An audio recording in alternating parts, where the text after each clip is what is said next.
to day 4, Emerald City Comic Con 2016. Okay. Are you guys having a good weekend? Yeah? Is anybody like a little bit bummed it's the last day? I am too. But listen, I'm here to help you get through it. We'll get through it together. I just have one question for you guys. Do we have any oncers out there? Yeah? Because guess what? We got Robin Hood backstage. You want to bring him out? Please welcome Sean Maguire! I say y'all having a good time out there.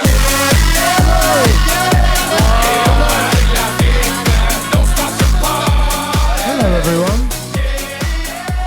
We've just been discussing backstage. The people of Seattle are called Seattleites or Seattleans. Does anyone know? All right, Seattleites. Hello, Seattleites. Just wanted to get that right. Well, Hello, Claire. welcome. Hi, Sean. How are you? I'm very good, thanks. I am so happy. You're absolutely one of my favorite people to talk with because thank you're you. so genuine, and I think it really comes across in your work. I want to talk a lot about that. But Thank you. first, you have a 9-month-old now, right? Yes, I do. So this is like a vacation for you. Yes, I'm on holiday right now. Thank you all. How has the transition been from sleeping your whole life to never sleeping again? Very different. I was quite attached to sleeping, and I haven't been doing an awful lot of that in the last 9 months. But no, he's just wonderful, and he makes every minute of lost sleep completely worth it. They have a way of doing that. They do, and he's just I don't know. I'm And at a loss for eventually you words. forget. Yes, everything. Like where I put my phone, my car keys, my wife. Yeah, I forget everything. So, okay, let's start. Once is such a great show. It has basically it takes these characters we've known our whole life, we loved, and it turns them completely on their heads. So when you first were approached, for the role, what was your preconceived notion about Robin, and now talk about the journey of creating the character? Do you know what? It was one of those things that I didn't really have any preconceived notions about it. I knew the show, obviously, and I was aware of what they do with these iconic characters. But when I got the call to say, it was actually my wife, I was painting my kitchen at the time, and my wife came in and said, "Oh, you've got an audition to play Robin Hood." And I don't know if you know this, but as actors, you get rejected quite a lot. It's a bit like speed dating for a living. And I was in a particular mood that day where I didn't feel like being rejected that day. I was like, no, I don't think I want to be dumped today. I'm going to carry on painting the kitchen. And my wife said, do you know, I think maybe you should go for this one. I could see you as Robin Hood. And I was like, well, I don't know. I'm very happy here. But so as any smart man does, I listened to my wife and said, okay. And so I kind of went in there in a bit of a stubborn mood. I looked at the script, I read it, and I thought, I've made a decision exactly how I want to play this, and I don't want to deviate from that. So I went in, and I was almost a bit, not grumpy, but kind of, this is how I'm going to do it, this is how it is, and I did it, and it was almost like... So I just thought, that's that, I'm never going to get that job. And when they called and said, yeah, you got the part, I was like, are you sure you have the right number? That's probably part of the appeal, though, is that you had such a defined perception. I think that there is a thing, I've discussed this with other actors, there's an odd thing about being an actor.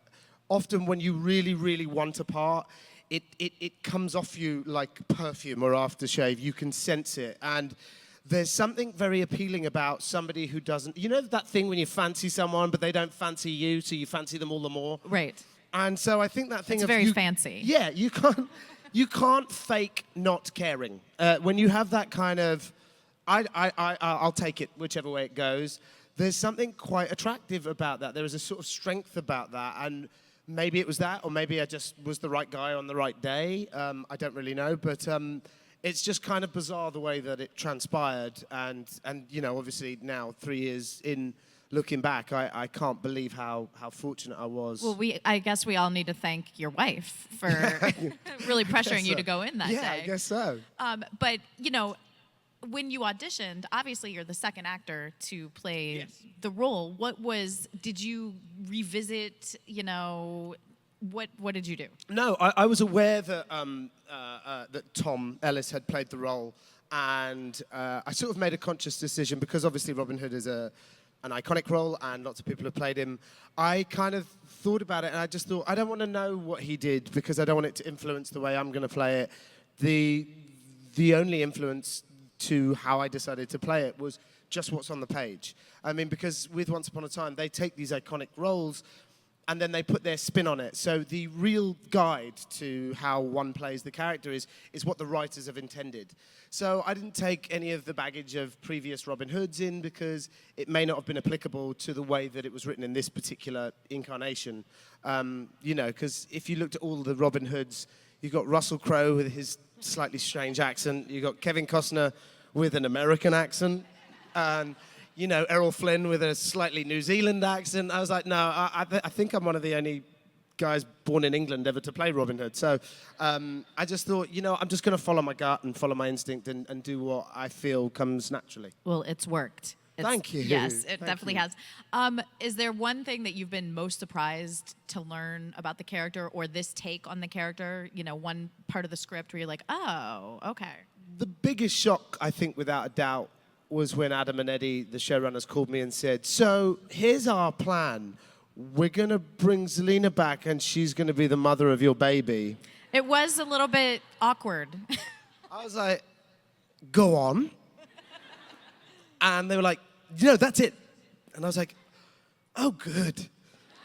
That'll go down well with fans, I'm sure. Because obviously the interaction that I'd had was, and I think one of the luckiest parts for me is being paired up with Lana Priya in the show. Amazing. We've been very fortunate. It doesn't always happen with actors, but if you're really, really lucky when you're playing romantically against somebody, you get on very, very well with them and you have great chemistry with them. So from the start, her and I got on really, really famously, and I noticed that not all of the fans, but a large percentage of the fans liked them being together, and I think the way that a lot of the fans wanted this to go was that Robin and Regina would maybe have a baby. So when it turns out that I'm having a baby with her sister, I got a lot of fans writing to me and coming up to me in the street going, why? Why has this happened? I'm furious. Change it immediately. And I'm like, you know that I have no power. I have no say in this whatsoever. I just turn up and go, what would you like me to say? Okay, sure. So, but you know, the guys are extremely clever, creative, genius fellows that have come up with this universe. So I, as an actor, try to never question the writing. I just try to serve it as best as I can. But as an ambassador for the character, I do get a lot of people saying, stop it, change it, get rid of it. And I can't, I'm like, I have no say in the matter. I can't do anything. That's really interesting that you bring up the fan base, because obviously huge fan base, very loyal, very passionate. Did you have any idea what you were walking into? No clue. I've been a working actor for 35 years, and I've been on lots and lots of television shows and movies, and I've never experienced anything like the level of passion that comes with Once fans. And in fact, when my first day of filming, Michael Raymond James, who I had my very first scene with, said to me, so, dude, do you know the stuff about Twitter and shipping and all of that? And I was like, shipping? What do you mean, like boats? And he said, no, dude, no, shipping, it's real serious. And I was like, okay, explain. And he explained that shipping, I presume it's an abbreviation of relationships. Is that what that is?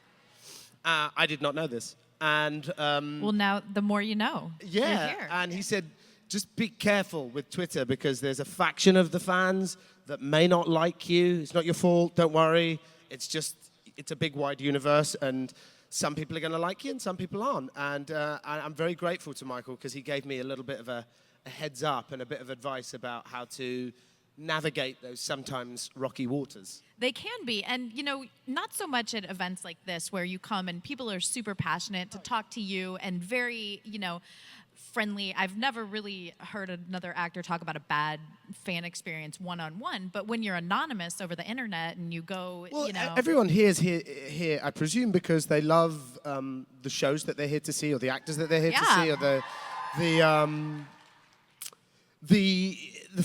part of the fandom that they're passionate about. And so I've never had a bad experience at a convention. I've never had anybody come up to me and be anything other than sweet and supportive. Right. Because genuinely, I think most people are like that. I think with Twitter and social media, it allows certain unhappy people to hide behind a couch and just shout nasty things.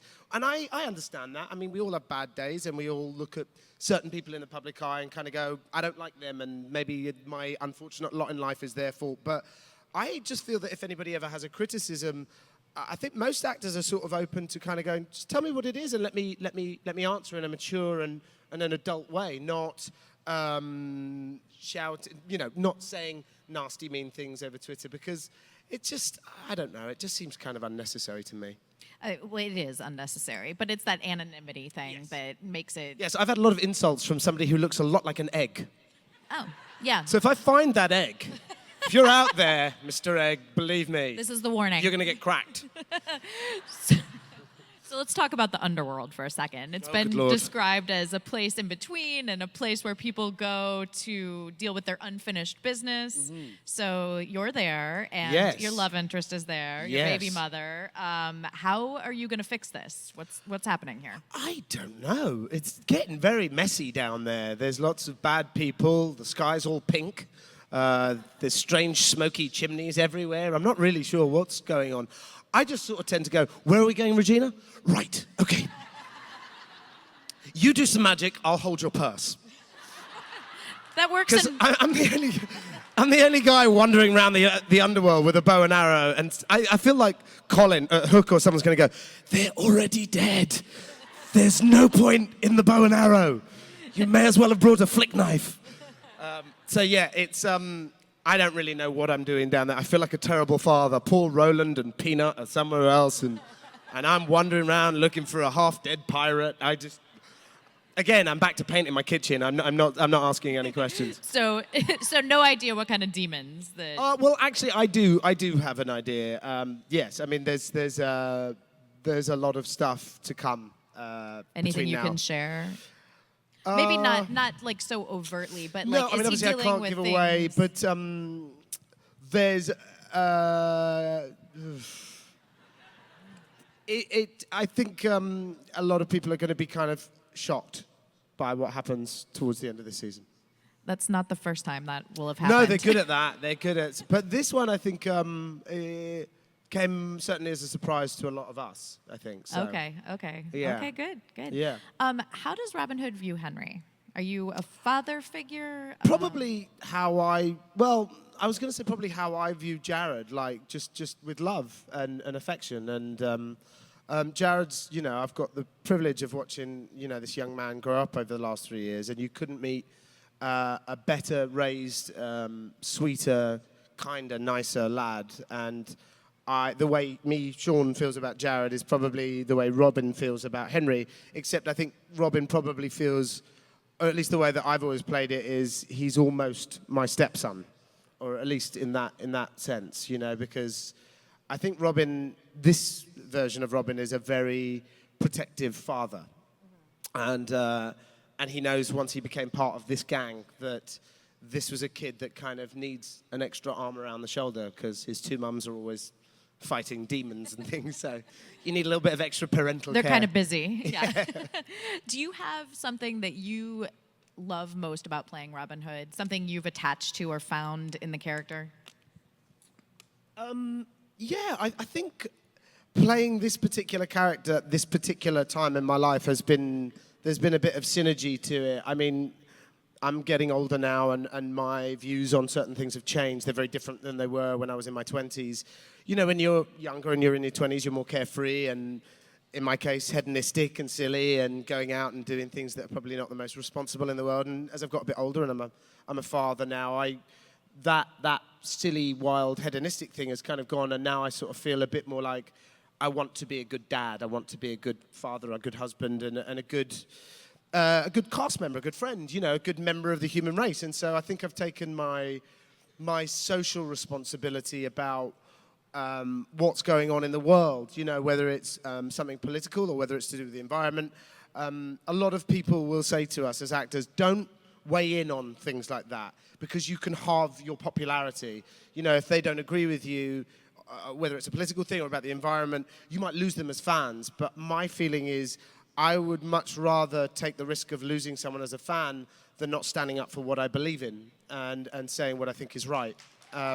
Absolutely. Thank you. And I think that, playing Robin Hood, who's essentially an incredibly virtuous, deeply flawed guy, and a human guy, but he's one of those people that will step forward and do what he thinks is right. And I think playing him at this particular time in my life has sort of re-endorsed the fact that it's important for me to stand up for what I think is right for, not for me, but for everybody, whether it's, as I say, Black Lives Matter or the environment or same-sex marriage.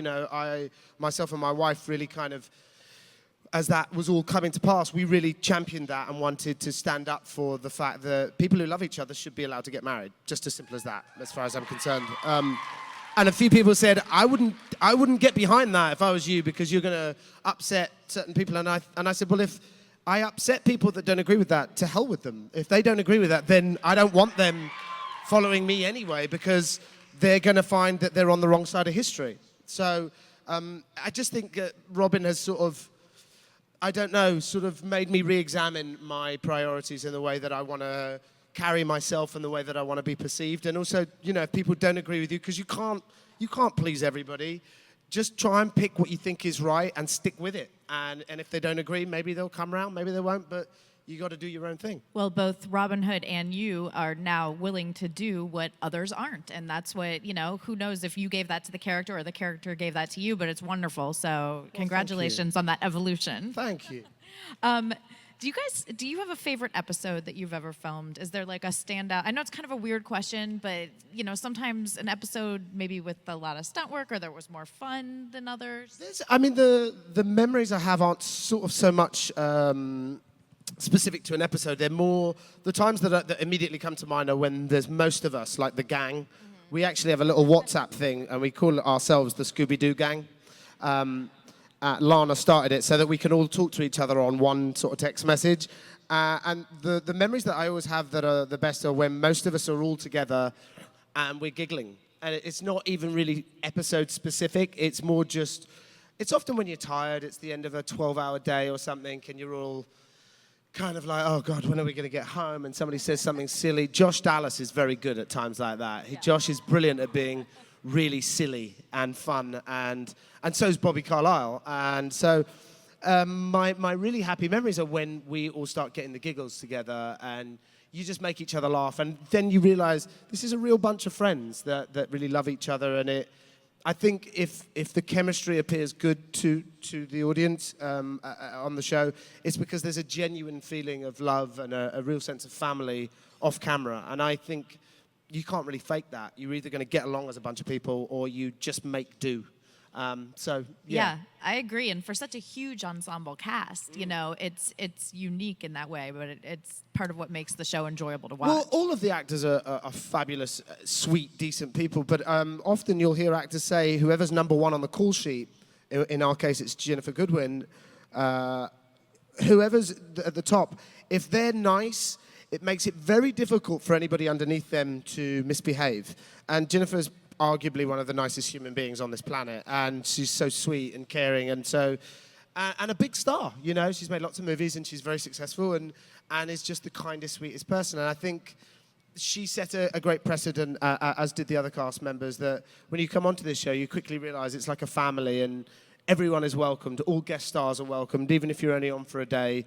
You're made to feel welcome on the show, which I think is a really nice thing. And you never know when you'll be back. No, exactly. You may be hired for one day. Exactly. And then, whether you're the young version of you, the old version, the dead version, the alive version. Underworld, yeah. You just never know with the show. There's lots of layers there to is. bring people back. It's great. When are we going to find out the name of Robin's baby?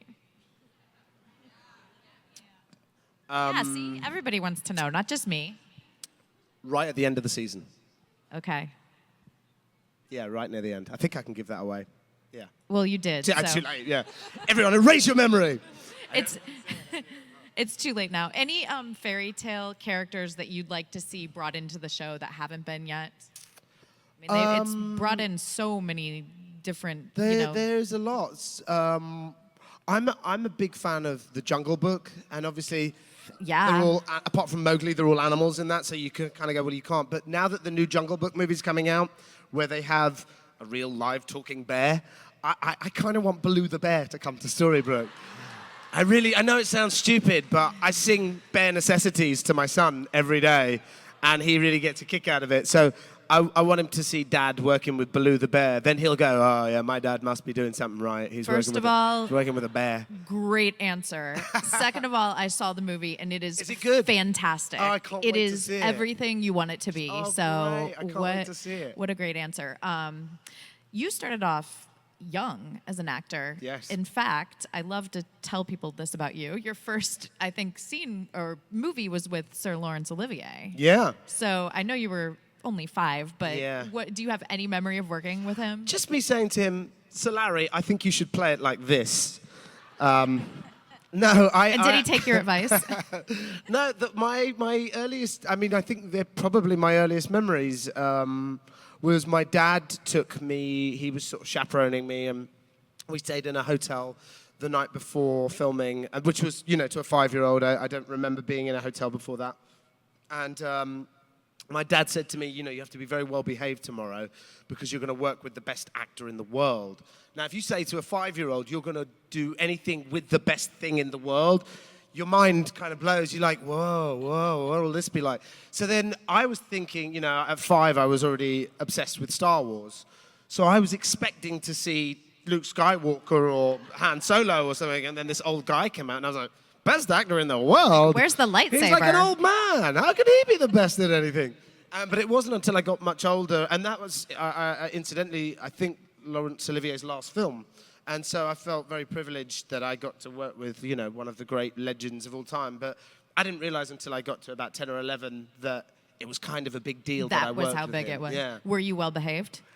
I think so. I remember thinking that was when I decided this is definitely the job for me, because I was on set, and I think Alan Bates, who played my dad, I'm in a scene with him, and I think it was Olivier, in the car, and he's backing the car out, and he says to me, have I got enough room? And I was like, no, you're going to hit all those cameras. And I don't think I was supposed to say anything, and the crew all laughed. And I was like, what is this reaction? Straight away, as a 5-year-old, I thought that sort of, I'm getting attention. This may be the occupation for me, and that's probably not changed an awful lot in 5 years.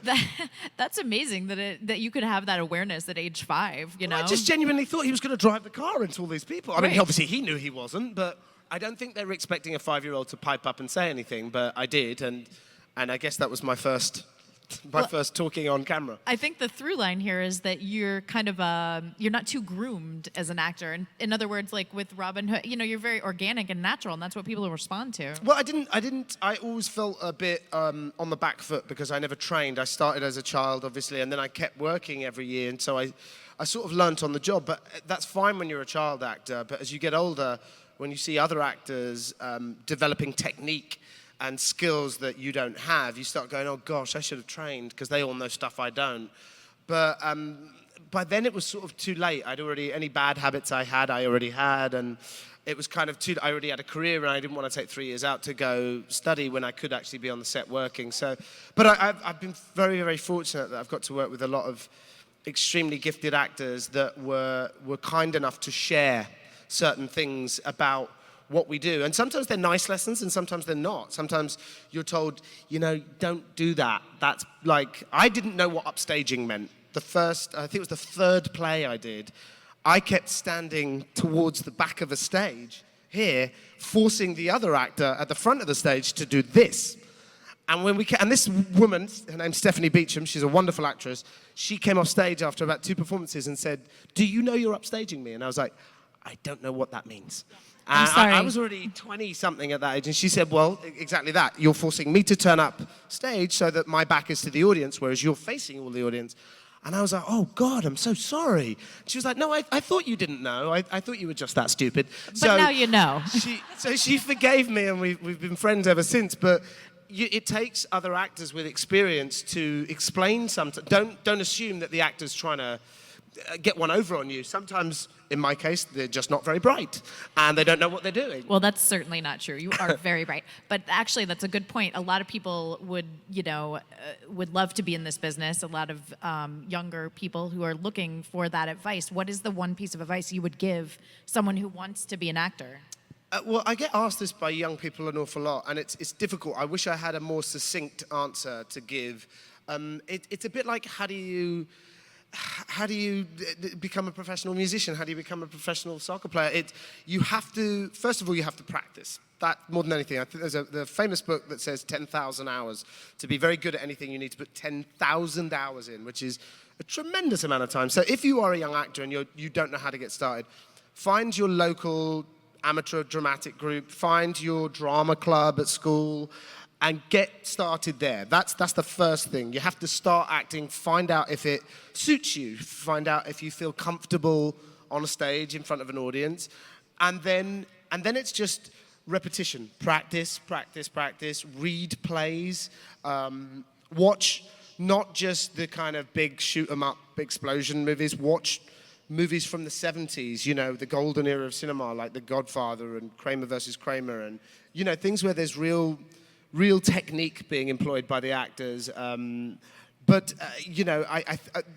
fundamental, the first steps are really find yourself somewhere where you can play with other people. And the more you do it, a bit like any sport or playing an instrument, the more repetition and the more that you invest in that, the better you will get. Because very few people can just stand up and be great off the bat. I mean, even the greatest actors in the world will tell you they never stop training, they never stop practicing and practicing. Absolutely. It's repetition. Yeah. Like anything else. And you're not just an actor. I love that you're such an experienced and accomplished singer. So do you think you will ever revisit that in a big way? In a short answer, no. I never thought of myself as a singer.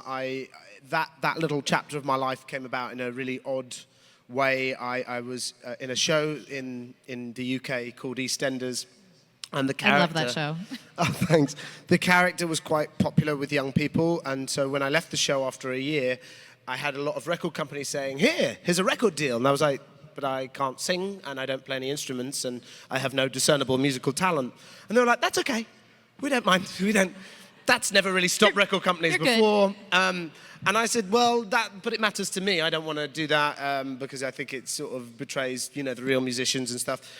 Long story short, I had a motorcycle accident and nearly died, and I was lying in a hospital bed for a couple of weeks, and I thought to myself, and I was only 18, I thought, maybe I should try it. I mean, it'll only last one single, and it'll flop, but I'll have had the experience of making a record or whatever, and lo and behold, it sort of did okay, and it ended up lasting a lot longer, and it was just never planned, and it was not my intention, but it was a great experience in my life, and one that I don't regret at all, and I'm very glad I had.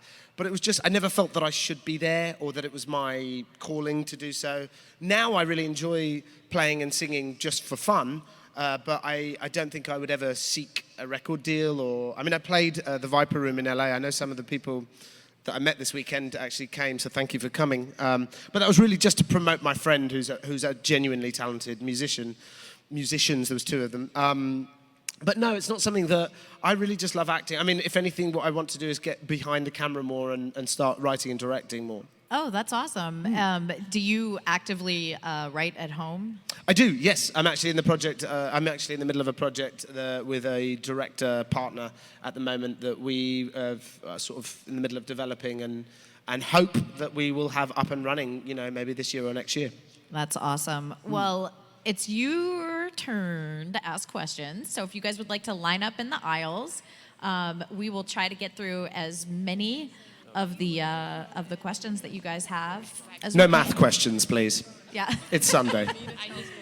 It's Sunday, so yes. It is Sunday, isn't it? Let's go ahead and start over here. Hi, good morning, Claire. Good morning, Sean. Good morning. My name's Marilee. I'm from Renton, Washington. Hello. And my question for you regards Zelina, of course, the queen, your triangle here with the Modern Family. Fast forward about a year or two, where do you see this Modern Family going with Zelina, the baby, and the queen? What I was thinking is we could get one of those big RVs, and me and Regina and Roland and Henry and Peanut can go in the front, and then we'll get a caravan for the back, and we'll put Zelina in that. So we just continue on the Merry Men and the Yeah. yes.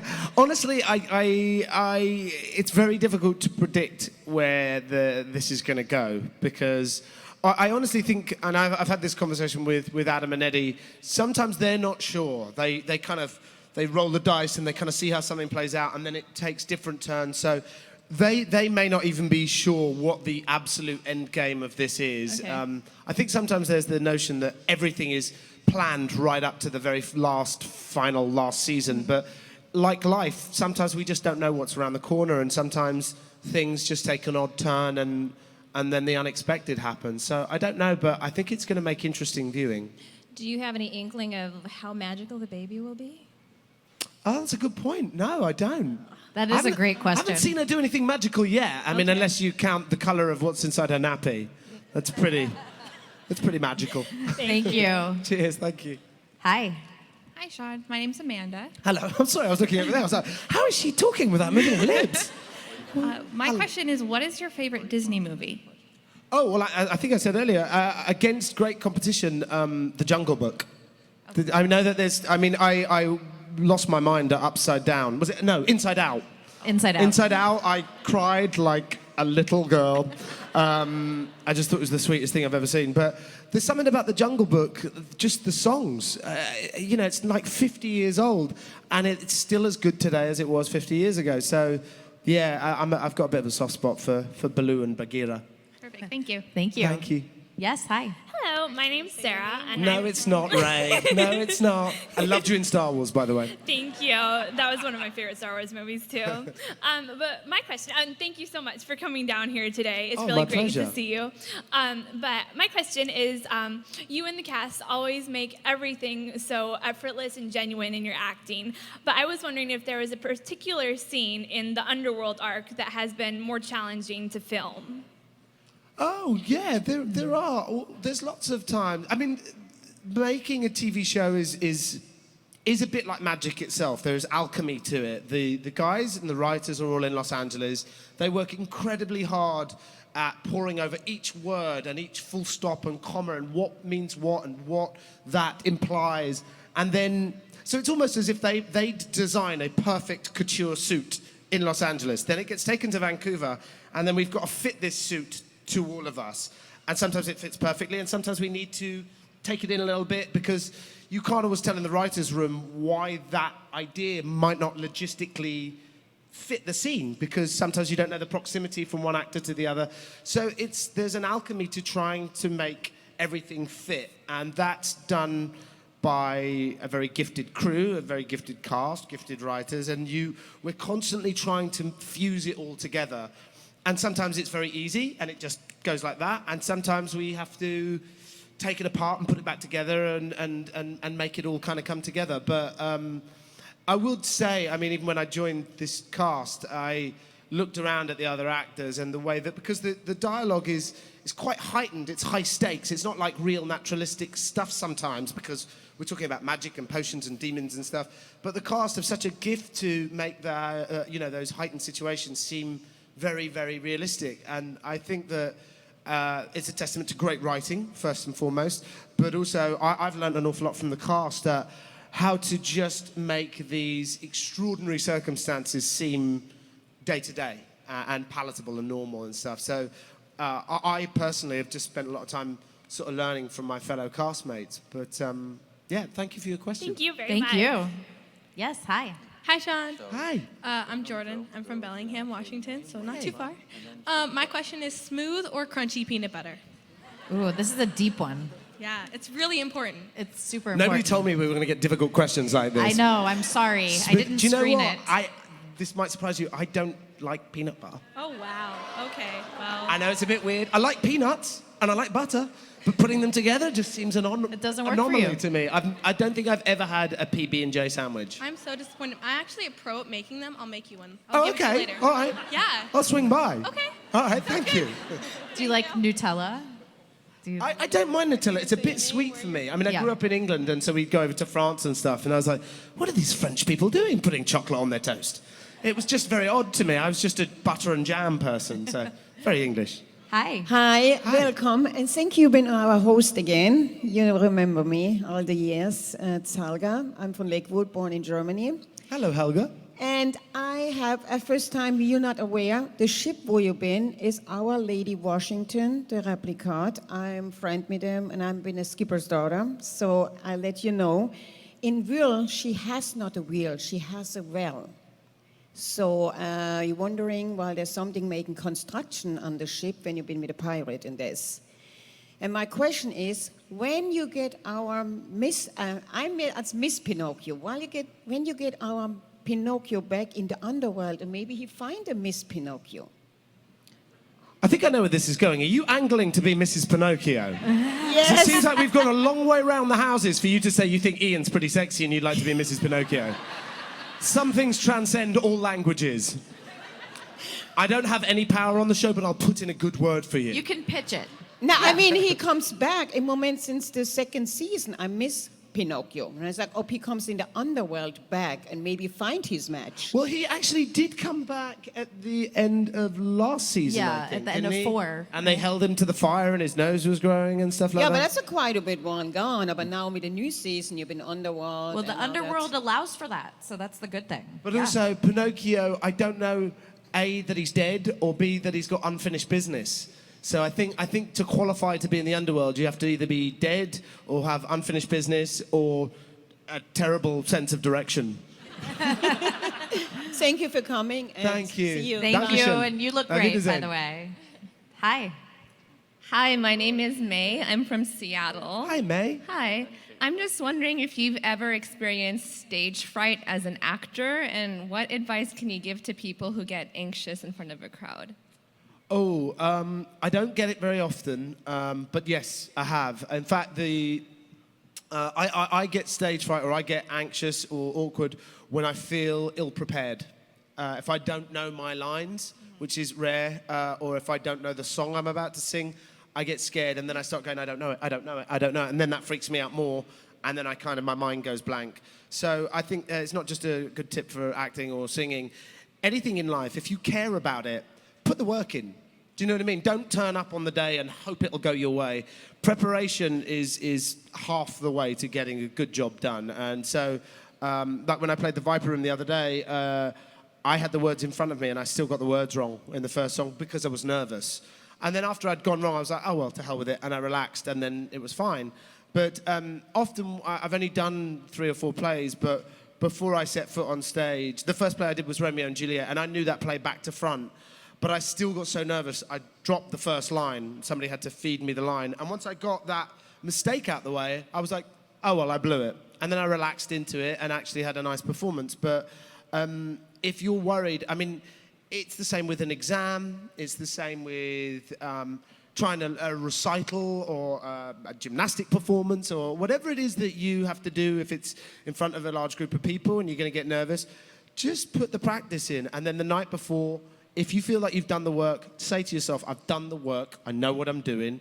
And you know what? If you go wrong, it's not the end of the world. Nobody's going to kill you. You know, you're not going to die. It's just something to get over. And I think so much of it is mental. When you let go and you relax into something, you can allow yourself not only to enjoy it, but you can give a better performance of whatever it is.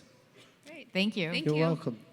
Hi, my name's Acacia. I'm from Monroe, and my question is, who is your favorite character on Once Upon a Time?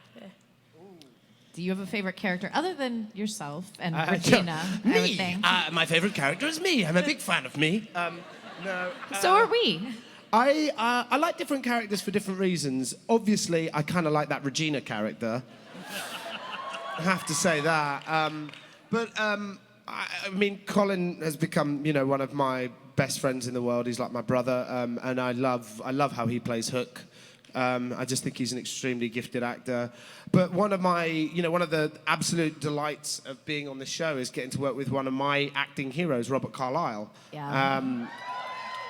He's so good. He's effortlessly brilliant. And for me, I've met a lot of people over the course of my life that I really looked up to and admired. And I don't know if it's the same for any of you, if you've ever met somebody that you really look up to, and then it's not that they're not nice, but they're not how you expect them to be. They don't kind of Robert Carlyle was everything I expected him to be and 1,000 times more. He just, blew me away with his kindness and his generosity and his humor. And so the way he plays Mr. Gold is masterful, I think. But I'd watch Robert, read the phone book. So thank you. Thank you for your question.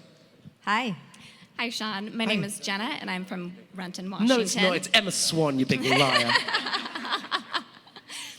So Robin Hood has had the opportunity to go to so many interesting lands, the Enchanted Forest, Camelot, the Underworld, and I was wondering, where would you like to see Robin go next? Well, I think Robin has heard about this mysterious land called Las Vegas. I think that he wants to go and see a tribute show by a Dolly Parton.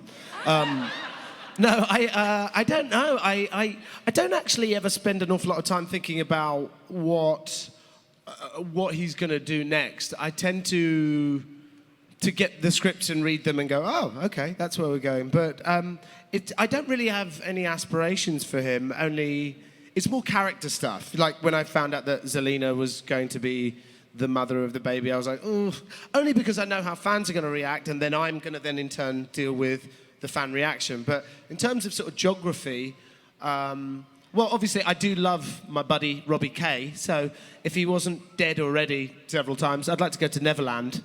I'd like to have a bit of fun with Robbie. But I don't know, I think I like the idea that Robin doesn't really know the modern world.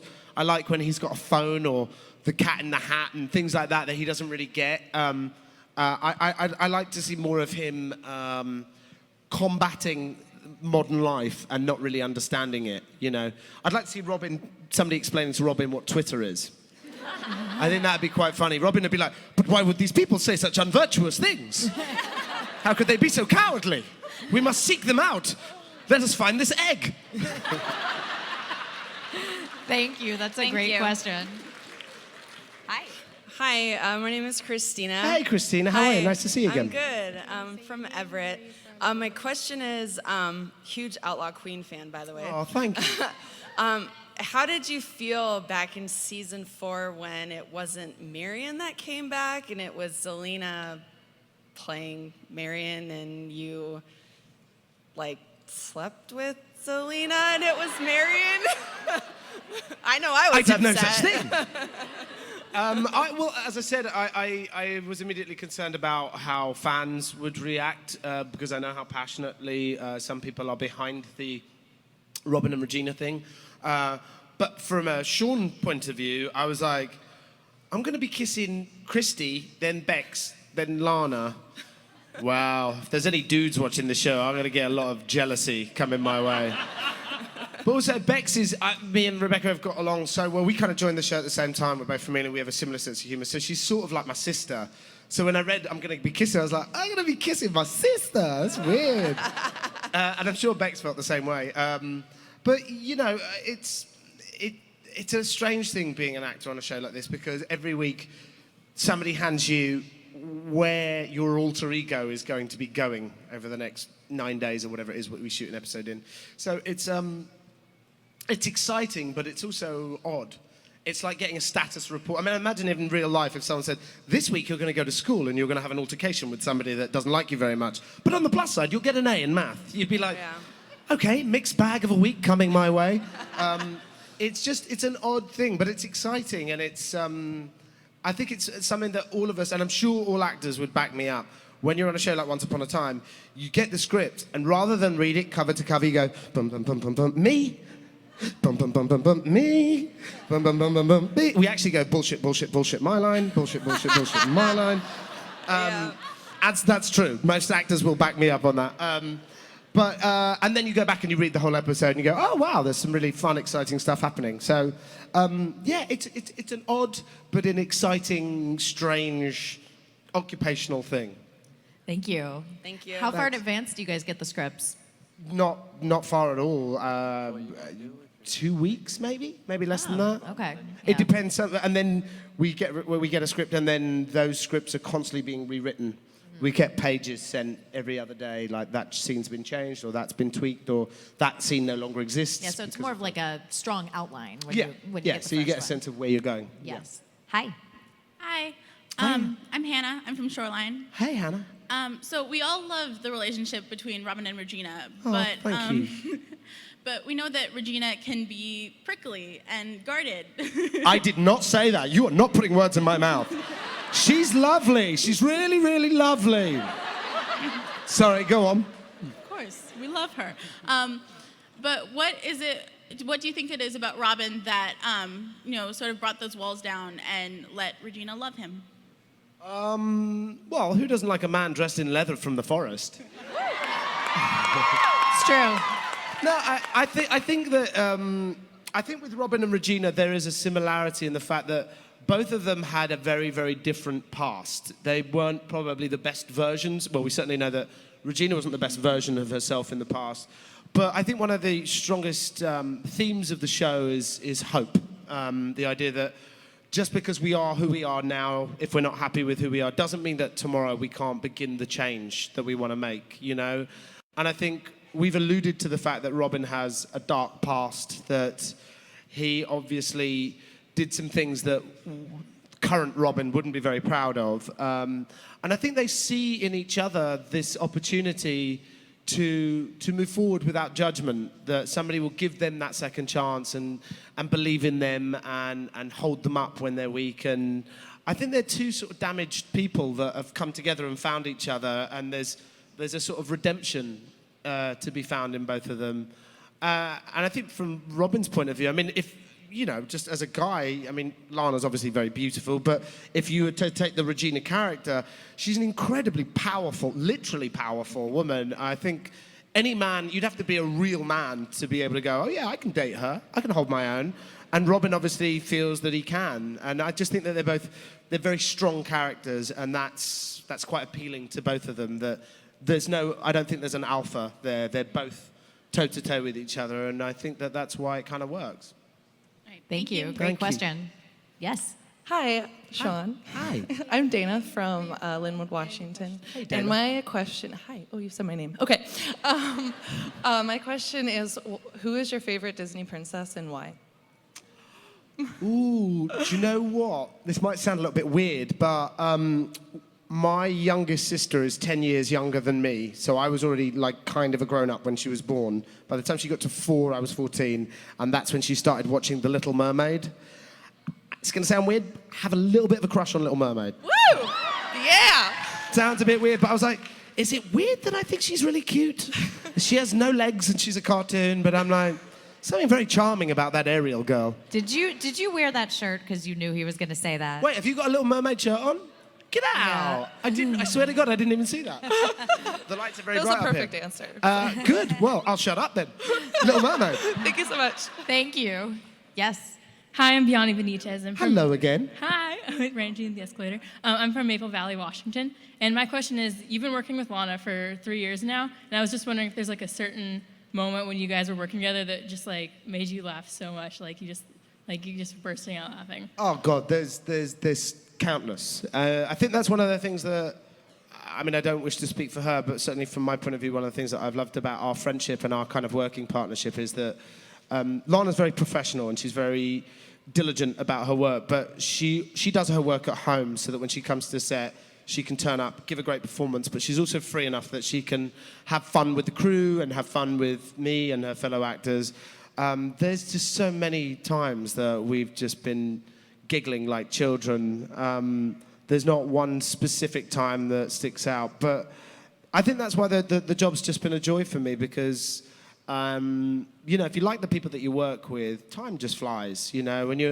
I mean, I'm sure everyone's been at school or in the office and there's somebody that you don't like, and the days just take for weeks. But with Lana and all the other people that I work with, it's the friendships that I've formed and the bonds that I've sort of had on this show that have made it such a special experience. But there was one particular time when it was very early on, I think it was the first season I joined, where myself, Jennifer Goodwin and Josh and Lana and a whole bunch of like the Merry Men and the Dwarfs, I had to say a line where I said, somebody says, "Do you have weapons?" And my line was, "Yes, we're lousy with them."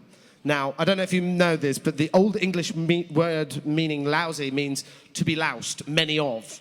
But most of you probably know the word lousy as being no good, rubbish. So when I was saying the line, when Josh said, "Do you have weapons?" and I said, "Yes, we're lousy with them," it sounded like I was going, "Yeah, we're rubbish. Yeah, we're not very good with bows and arrows and swords and stuff." And so it just started making us laugh, and Lana started giggling, and then Josh started giggling, and then Jennifer started giggling, and then once you get told, "All right, guys, come on, stop laughing now. We've got to get the shot and stuff," it's a bit like somebody doing a fart in church. You know that it's wrong, and then you just can't stop laughing because it's kind of naughty, and it's sort of like schoolboy humor. But it took us like an hour to shoot the scene because every time I couldn't say the line without Josh actually had to look over there, so it looked like he was looking at me, but he was actually like there. Because if I looked at his face, he was just going to smile, and then we'd all crack up and we'd never get it done. So I hope that answers your question. Thank you. Thank you. Yes, hi. Hi. Hi. My name is Hannah. I'm from Auburn, Washington. Hi, Hannah. Hi, it's very nice to meet you.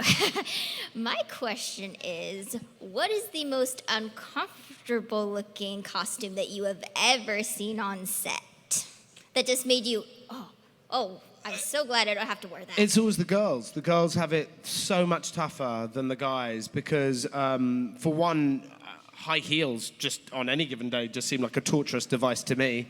But then also, you know, there's these costumes that are incredible costume designer Eduardo designs look amazing, but they're often many, many layers and you have to tie them up, and girls having to wear corsets. I mean, instrument of torture, pulling your chest in and pushing your boobs out, and then like, you can't breathe, you can't cough, and the girls constantly are having to change their shoes to put comfortable shoes on because we work long days. Sometimes you're standing on the side of a hill or a mountain in the rain for 12, 14 hours. So to do it in high heels and a corset is incredibly unforgiving. And so I give up an awful lot of props to the girls for not only the hard work that they do, and they're having to do the same as everybody else, but they're doing it, you know, while being kind of squeezed and pushed. So yeah, how actresses do it is beyond me. I give all the respect and love in the world to them. Thank you. That was a great question. Thank you. Thank you. Yes, hi. I'm Elena from Normandy Park, and my question is, who's your favorite child actor on set? Oh, I'm sorry, but there's absolutely no doubt in my mind that little Roland is just... He's just the little apple of my eye. I mean, we've had lots of wonderful... I mean, I don't think of Jared as a child actor anymore. He's a young adult. But the bond that I have with that kid... My wife arranged a surprise birthday party for me in Los Angeles last Saturday night, and I came in the door and I was shocked to see so many of my friends. I wasn't expecting it, and right at the front, and this is in, you know, he was only allowed in for like 20 minutes just to say hi, but he was right at the front, and I was just like, what's he doing in a nightclub? He's just such a remarkable little boy. I mean, not only is he an extremely talented actor for his age, but he's well-mannered and well-behaved and well-raised and has the gift of... He improvises. He does things that, you know, even adult actors would be proud of. So, yeah, I'm going to... No matter how long he or I or the show goes, I'm always going to try and stay in his life and make sure that I'm there to, you know, be a sort of an arm around the shoulder to him because I love him to death. Thank you for your question. Thank you.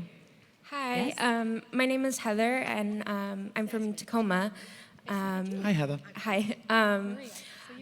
I wanted to ask you if there was a way that Robin could, like, side quest off in the underworld and make it so that he and Regina could have a baby, would he just ran off and do that? Or,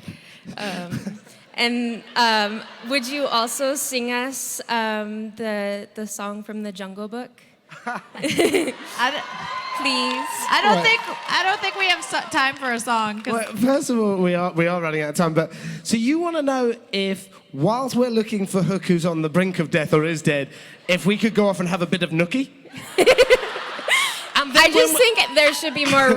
He needs to do more romance with Regina, and then when we're done with the nookie, I start singing songs from the Jungle Book. That's what she's she's asking. A very odd episode of Once Upon a Time. I think it would be fabulous. Bare necessities. Come on, Regina. The simple bare necessities. Let's get those clothes off. I didn't really. I I meant for us here, not really on the show, but that would be hilarious. I tell you what, that would be a pay-per-view episode as far as I'm concerned. I'd pay to watch that. I'm sorry, my brain just, I mean, you're so gorgeous. My brain just kind of... Thank you. You're very kind. Well, I'm going to be at the table. For anybody that I haven't met, I really, really enjoyed meeting the fans of the show. So if you haven't met me yet, please come by and say hello, and I may even sing a verse of... I actually got to meet you yesterday. I don't know I if you know. I remember. recognised you. I know. I wanted you to add Madam Mim because I think she's amazing. That's right. I was actually going to say that. She's the woman in the purple dress from The Sword and the Stone, right? Right, with the purple hair. And Yes, exactly. I'm going to mention that to Adam. I would be amazing for it because I love her so much. right, She's I'll- like my soul. I'll pass that on. Thank you. Thank you very Thank you. much. Thank you. Yes. All right, so we have time for 2 more questions. We're going to take one on this side and one on that side. Hey, darling. Hi, Sean. Hey. I do got a little question for you. Okay, I'll have a little answer for you then. Okay, what is babyhood gonna be? Hero or villain this year? What is who going to be? The Hero and villains this year. the theme. The theme of the show for Yeah. the next What do you season? mean for the Underworld, or do you mean for next season in season 6? The next season. Season 6. Do you know what? I don't know. We very, very rarely know much about what's happening in advance. And obviously we've just wrapped season 5. And so now this is that point where Adam and Eddie, our showrunners, will go off and take their family vacations, and they'll sort of think about what it is they want to do. But I think the reason that Once works is because it's a mixture of both. I think you can't have heroes without villains, and vice versa. So who will be the protagonist? Who will be the goodies and the bad? I mean, we know who the goodies are, and we also know some of the baddies, but who they're going to introduce next year, I honestly have no idea yet. But I'm sure whoever it is, it'll be exciting. Well, thank you very much. Thank you, sweetheart. I rather go with the heroes instead because of you. Thank you, Aw, darling. that's sweet. Thank you. Thank you so much. Thank you. Yes. Hello. Hello. I'm Mary from Maple Valley. Hey, and Mary. Thank you so much yesterday. You met myself and my daughter, and you I were just remember. beautiful. So Oh, thank you. thank and you you. said ask a question, so I came up with one. Oh, good. Okay, it's a general question on acting. Fingers on buzzers, please. Okay, and I'm not sure if it's really naive because I'm one of those people that don't quite understand evil in the world. So I'm struggling with that myself. So I thought this might be perfect for you. If you had a part that was shown to you that was completely against your moral core, like for me it'd be torturing animals or something like Yeah. that, would you take the part, or would you say, no, I couldn't do that? Or would, I don't know if that's naive, if someone would say, No, that's- it's work, I'd take No, it. no, that's not naive at all. It's a very good question. It's a question I've actually asked myself. There are certain things that I'm excited whenever I finish playing Robin Hood. I think it'd be interesting for me to play something dark and something horrible. And I got sent something yesterday for a part, and he was a horrible character, which I'm not adverse to play. But for me, there has to be something interesting within that character. The reason that I've turned down the part that I was offered is because there was nothing to him. He was just an bad person. And unless there's a device or something behind that makes him interesting. I mean, if there's redemption or if there's a very interesting, deep-seated reason why this person is that way. But yeah, there are certain things because of my beliefs, because of me being a dad. There's certain characters that I would just say, that's not for me. I don't want to bring that into my life. Yeah. Because when you play a part, if you really invest in it, sometimes you take it home with you, and sometimes it's not very pleasant. And I don't really, just at this particular junction with having a very young son, I don't want to come home as Adolf Hitler right now and have to immerse myself. Not saying that I wouldn't like to play Hitler, but I just, right now, it wouldn't be the right time because I don't want to bring that darkness into my home. But no, it's a very, very good question. And I think all of us as actors try to figure out whether there is merit in the role, because we all want to play a range of different things. And it's all to do with the writing. If the writing's good, then it inspires us to try and rise to the occasion and be that character.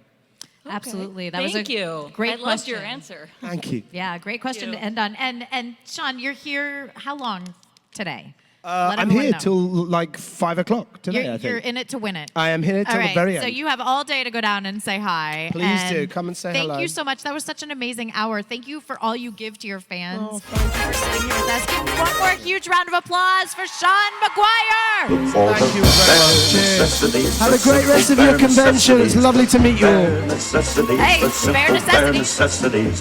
Bare necessities, the simple bare necessities. Bare necessities, the simple bare necessities.